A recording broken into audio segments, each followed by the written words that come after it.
That's when I start to understand it. That's like my lesson I've learned in the game. If you want to get good at something, get addicted to it. Oh yeah. Hey everyone, welcome to another edition of BrainScratch Searchlight. I'm John Lorden, and that video clip we saw actually came from something called the CPL, and in it is a clip of former Half-Life, I guess you could say, master. He was ranked as one of the best players in the world back in the early 2000s. He is known as Neo. And what is the CPL? Let's jump real quick to their current website, thecpl.com. We can see that that is the Cyberathelete Professional League, and basically they are one of the earliest leagues to be set up for esports competition.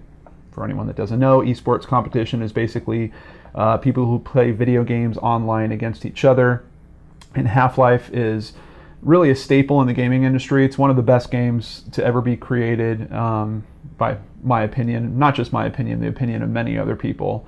But there is an online component to it. And then there was kind of a variant of that called Counter-Strike that came out. Neo also played in Counter-Strike, but he's known specifically within the Half-Life community for being one of the best players ever.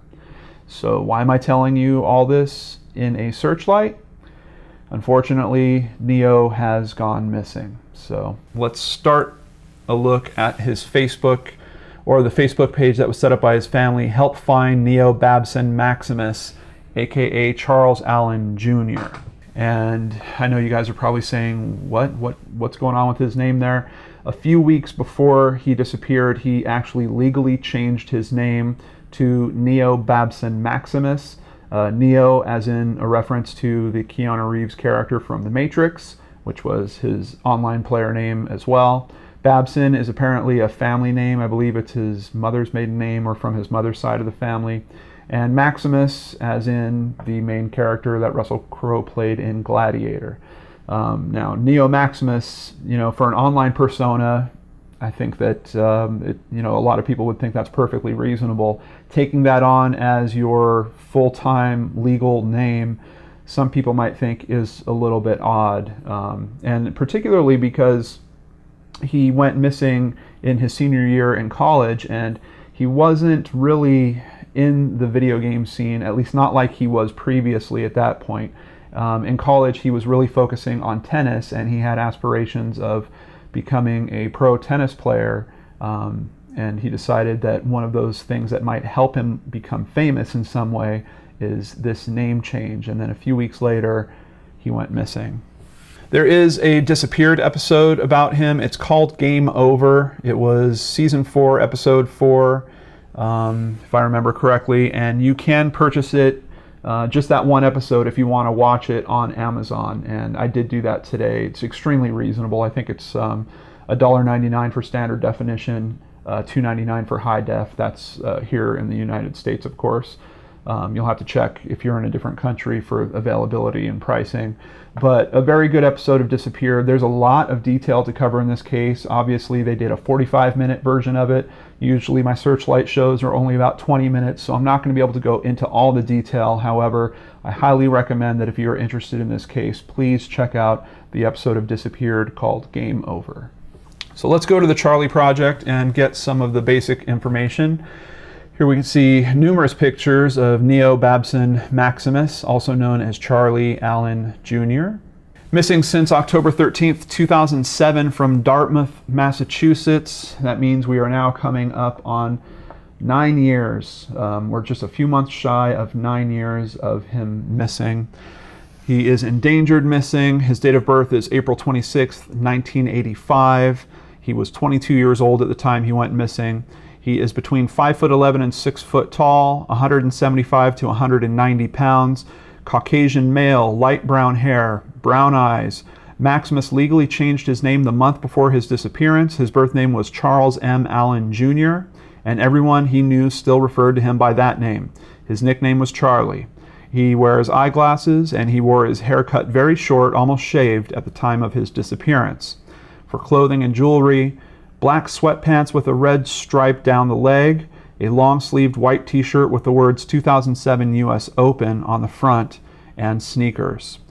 Medical conditions. Maximus suffers from bipolar disorder, and at the time of his disappearance, he wasn't taking the medication he needed to control his condition. He was reportedly confused and paranoid, and may have been having a manic episode when he went missing. He may be a danger to himself as a result of this illness. Now, I've been reading on a lot of different threads and forums about this case. Many people think that even the name change is a sign of where his mental status was, that he was indeed going through a bipolar episode, possibly some pretty extreme manias that he was dealing with. Some people even allude to the choice of his to try to become a professional tennis player as possibly being part of that manic episode as well. I don't know if I really buy that or not. Admittedly, if he did focus on esports during his high school years, I think he probably didn't have a whole lot of time for physical sports on top of that. Maybe he did. Maybe that's just a bad assumption on my part. So I really don't know. I'll leave that in kind of your lap to decide for yourself. But he was very clear throughout his college career that he was attempting to be a tennis pro, and he did make the college team in terms of tennis. I think some of his social circle was kind of based around that as well. So let's continue at Charley Project. Details of disappearance. Maximus was last seen at 3 a.m. on October 13th, 2007 in the vicinity of College Lane in Dartmouth, Massachusetts. He reportedly tried to break into a house at that time, and when the homeowner confronted him, he said he was looking for his college friends.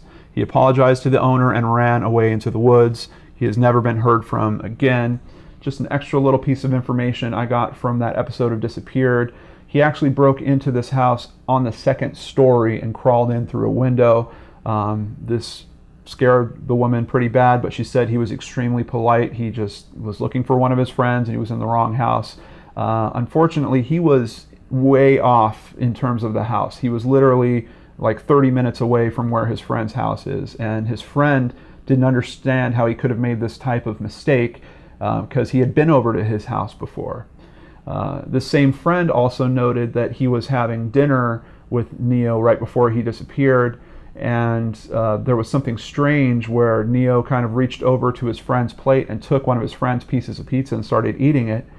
And his friend just kind of commented, "Hey, you know, that's my pizza." And Neo seemed a little confused and thought, "Oh, I'm sorry, I thought that was mine," which is kind of strange if you're reaching over to someone else's plate. So definitely some signs that something troubling might be going on here. Maximus was a senior psychology major at the University of Massachusetts Dartmouth campus at the time of his disappearance and had an apartment in New Bedford, Massachusetts. After his disappearance, his blue 1999 Ford Expedition with Maryland license plates was found abandoned on the university campus. His backpack full of school supplies was located on Slocum Road, and his shoes were found off Chase Road near a wooded area. His keys, cellular phone, and charger are still missing. And some other interesting information, when they found his vehicle, it looked like there was a bed set up in the back of it, and that he might have been sleeping in it. Now, law enforcement seems pretty caught up on that detail.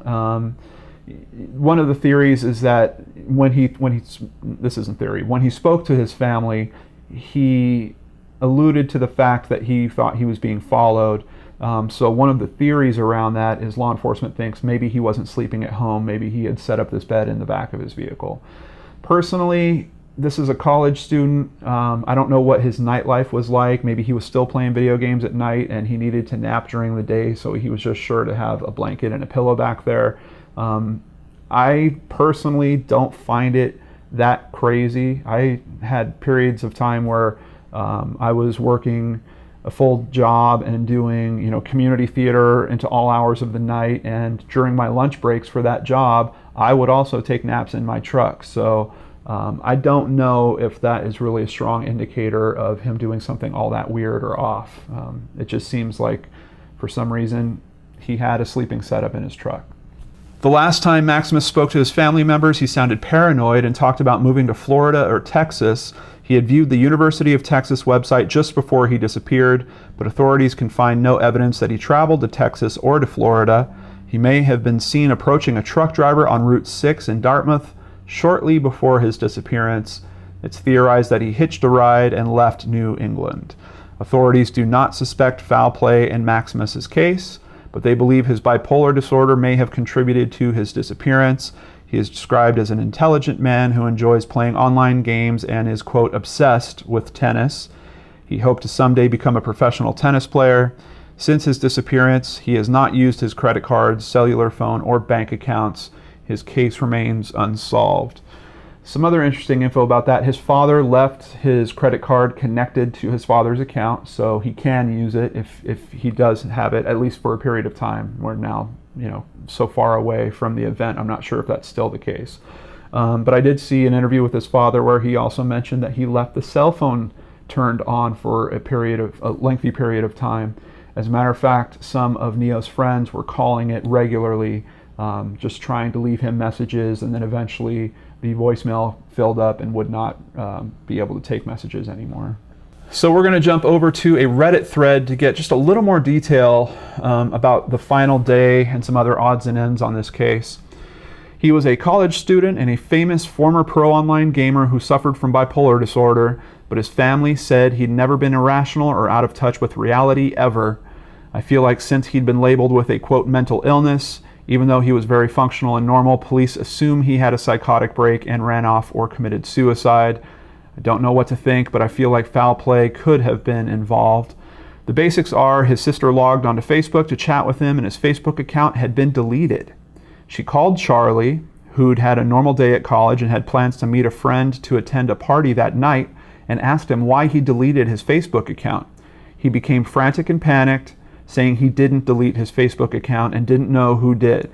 He told his sister he was in danger and to go home immediately because their dad was the only person that could protect her, said the answer was in the periodic table of elements, and that he'd sent emails to, quote, important people, and they were, quote, after him. He hung up with her, called his parents, and left a really weird message while obviously running through the woods. He failed to show up to meet his friend for the party they planned to attend together, and it appears he went missing right after his sister's phone call. His shoes and backpack were found abandoned near some woods. When his computer was examined, they found that it had been cleaned out. All of his emails were deleted, which lends some credibility to someone being after him or covering evidence, or the paranoia of that, but his family said he never would have deleted all his emails and everything off his computer. Now, I find this part of it extremely interesting.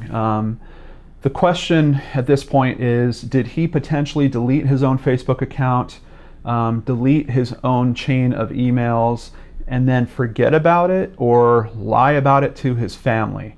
Or, there's the other question, did someone else truly do this? Now, him being in a video game community that was largely PC gaming, I do think there is some potential to think of the possibility of hackers. Someone maybe finding out his login password. I mean, nowadays we have YouTubers that have their social media hacked, and sometimes people use the same password from one account to the next. So I do think that there is a certain possibility that someone figured out his password, logged into his email, deleted his emails, logged into his Facebook, and shut it down. That's kind of a normal thing that happens nowadays. But back in 2007, it seems like at least law enforcement isn't really considering that possibility. And there might be a good reason for them to, which we're going to get to by the end of this video. But let's continue. Jumping over to WebSleuths, there is one more potential sighting of him that happened in December of 2009 in New Bedford. There was a man that came to a couple's home and knocked on the door. The husband went and answered the door. This is at 4 a.m. And the man was asking to be taken back to SMU. Apparently, SMU is an old name for the University of Massachusetts at Dartmouth. That hasn't been used since the early 90s. So the man, upon doing some investigation and looking at pictures of Neo, is extremely certain that he feels like that was Neo that was at his door. But the thing about using the old SMU name doesn't make a lot of sense to me personally, because Neo was born in 1985. He wasn't anywhere near college by the time they stopped using that name. I don't know why he would have picked up that name. Maybe British Racing Green here on WebSleuths has a reasonable explanation. SMU was the old name of UMass Dartmouth. Anyone in the area over the age of 40 to 45 may often refer to UMass as SMU. If Neo had been staying with people that age in New Bedford, he could have easily begun using the term SMU instead of UMass. They seem very certain that it was Neo. I can tell you my impression from the disappeared episode. They have the investigator talk about this sighting as well, and he seems to feel that the man that saw Neo is far too certain that it was him. That generally when you have sightings of people, they are not that strong. This guy says that he was, I think, 100% sure or maybe 90% sure, but the investigator thinks that that is much too strong of a detail. So I'm really not certain that this is another sighting of him, but it does come up, so I wanted to share it with you guys. Over at HLTV.org, I did find some remnants of a thread about Neo, the player, and in specific relation to Counter-Strike. Here they're talking about Neo as the unstoppable player, and they're comparing him to another player known as Forrest. The most interesting comment I find in this article is the only person who ever stopped Neo is Neo. I find that very telling. These are people that are analyzing his gameplay. From the video clips I've seen from his family, this is someone that was very persistent. Even the video clip that I started this whole video off with, he talks about the fact that you need to get addicted to something to really learn all the intricacies and to become a pro at it. So there is this question, did he decide that he wanted to disappear for some reason? He was a senior at college. I imagine he would have been graduating soon. Is this some type of fear of him actually facing the world that he was trying to head off? Was there some reason why he thought he was going to let down his family in some way, so he wanted to disappear? Or is this the true psychological break that everyone seems to think it is, and he thinks he's being chased by someone, so he's disappearing in an effort to protect himself and his family? And I do think there might be a little something to that. Once again, back to WebSleuths. We have a post here from a user called, I think it's Joey STA or Joeista. And he's talking about a very interesting theory. Though I know very little about Charles/Neo, I do know that he was a top Half-Life player for a couple years, around 2001-02. Then I read the European, maybe German teams took over, which might have left some resentment in Neo. In 2003, Alex Greby, Ago, hacked into the Half-Life's company files to leak the beta version of Half-Life 2. The owner asked the Half-Life community for help finding the culprit, and they/someone must have helped since Axel was caught, and the owner thanked the community for its help. Does anyone know if Neo/Charles assisted or played the main role in identifying Axel? With Neo's skills, it's quite possible, and if he did, this might have caused some resentment. Axel came off probation not too long before the disappearance of Neo/Charles and has amazing computer skills. I wonder if the AG in Ago not only are the first two letters of his first and last names, but also stand for the element silver in the periodic table. Very, very curious theory going on there. And, if this was a piece of fiction, I would say hire this person and write the rest of this book. This is an extremely compelling story. Unfortunately, there is so little information out there that I can't really find anything to verify or refute it.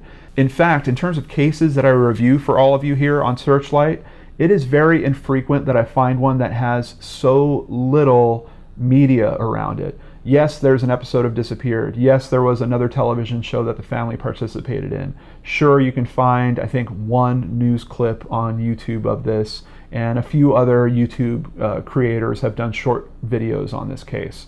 But I can't find local news sources on it. I can't find any current news sources on it.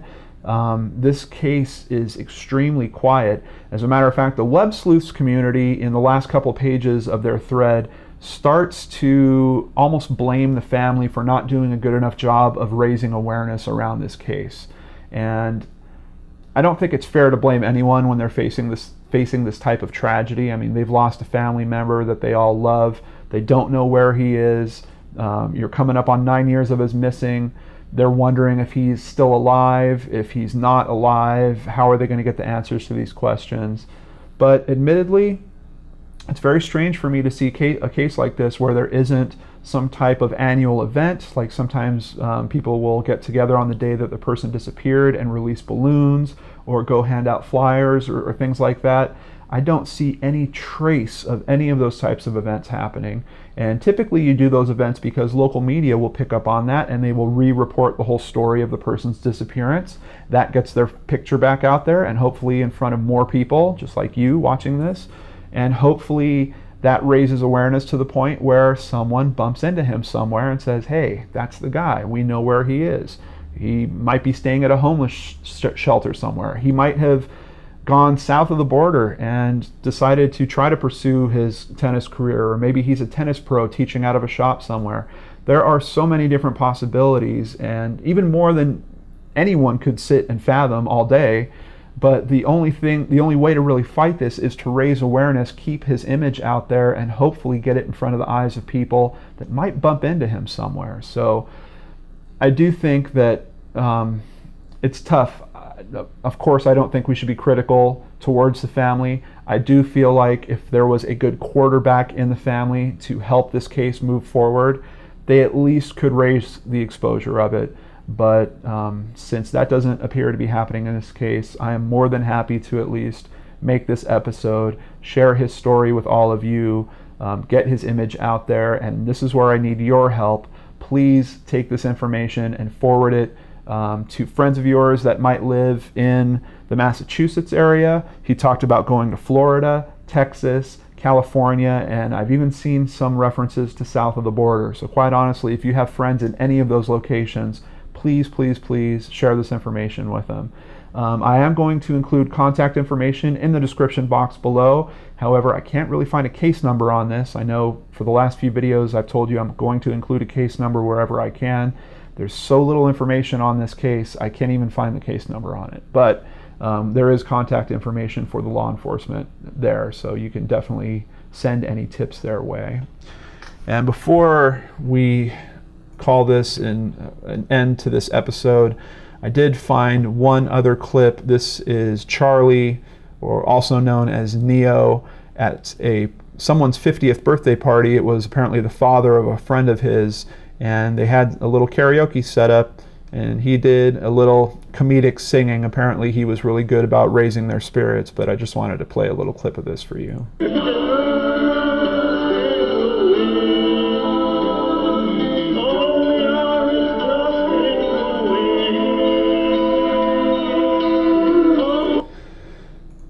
And here we get some more close-ups of him. And just one more time, there are some photos. Very mysterious case. Like I said, there's a lot more detail, so if you're interested, please check out the episode of Disappeared called Game Over. Please share this information with people that you think might be able to help in this case, and I thank each and every one of you for spending this time with me here on BrainScratch Searchlight. Have a great day, everyone, and I will see you on the next show on the Geek and Dorks channel. Take care.